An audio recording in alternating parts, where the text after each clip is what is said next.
Hello and welcome, dear viewers.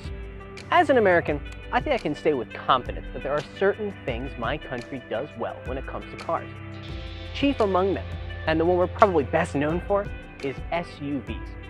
As a result, I feel fully prepared to review this, the Haoyue SUV, and tell you whether it lives up to my lofty standards as an SUV-loving American.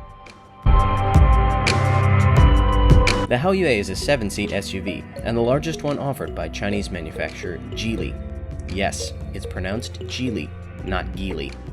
Geely has been making waves in the automotive world for almost a decade, with the purchase of Volvo, Proton, and Lotus, and the creation of the Lynk & Co. brand.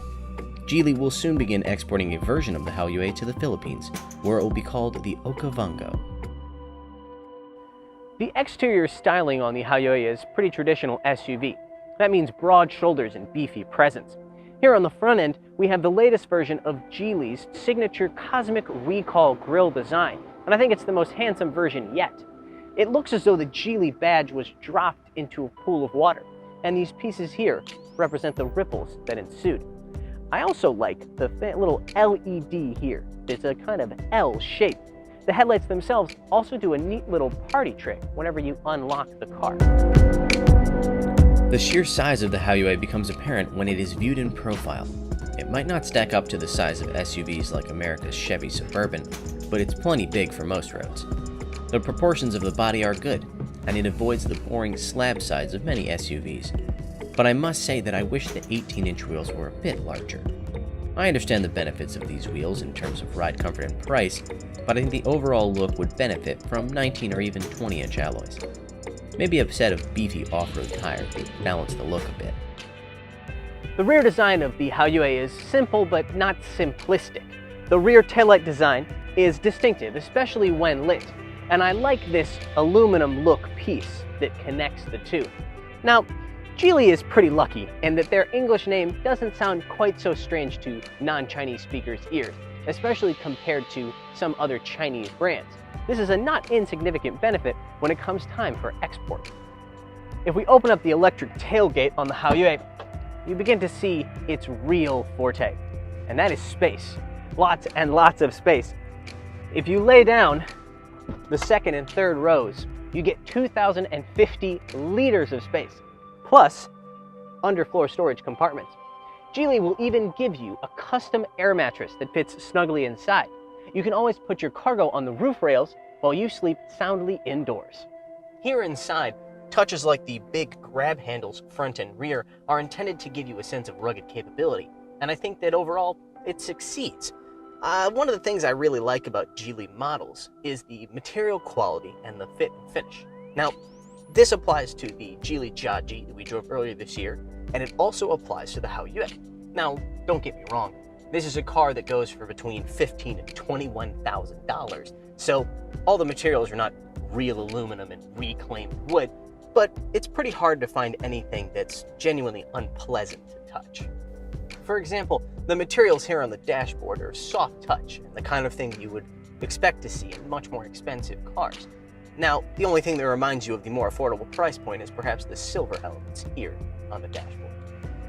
We are in the top-of-the-line trim, which means that we have two 12.3-inch LCD screens. These screens are well integrated with a very functional UI and quick responses. The other thing I want to highlight about the interior is the 360-degree camera on the Haoyue. Now, this is becoming more and more of a standard feature as cars get larger and harder to see out of. So what I judge them based on is how much they distort your surroundings when you use them. In this respect, the Haoyue is actually pretty good, as opposed to some other systems, especially older ones, that make everything around you look like a Picasso painting. It makes driving an SUV this large in a city like Shanghai a much more manageable prospect.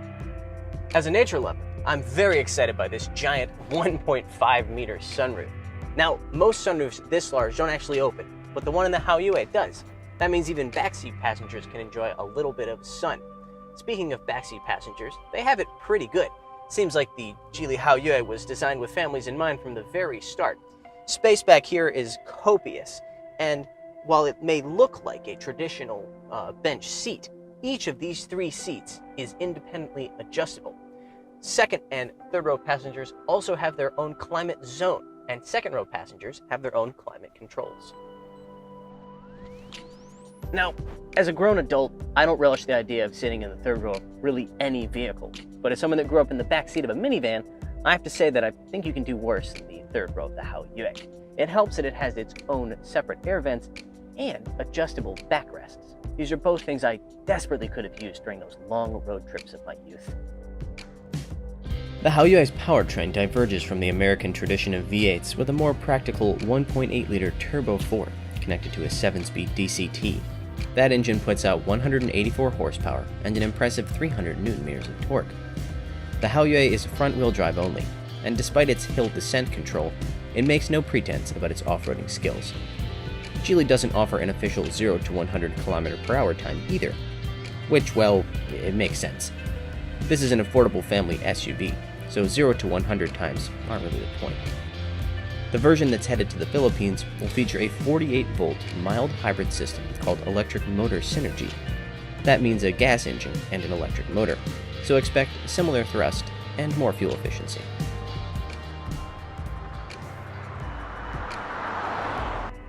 Despite my addiction to V8 engines, sitting in the driver's seat of the Haoyue, I have to say that it doesn't really feel like it wants for power. That 300 Nm of torque comes on quick, and you can actually chirp the tires from a full stop with a full throttle launch, even with ESP on. Now, most SUV buyers aren't going to be doing full throttle launches, but thankfully the Haoyue can also offer smooth power delivery. In fact, the engine and transmission both seem to be tuned more for comfort, with smooth shifts and easy throttle modulation. Geely is widely considered to offer some of the best DCT transmissions of any Chinese manufacturer, so that's not particularly surprising. The Haoyue has McPherson struts up front and a torsion beam suspension in the rear. Yeah, a non-independent rear suspension is a bit old school, but my gut tells me they chose it for its tiny dimensions. An independent rear suspension would have taken up more space, and hence eaten up more space inside the cabin.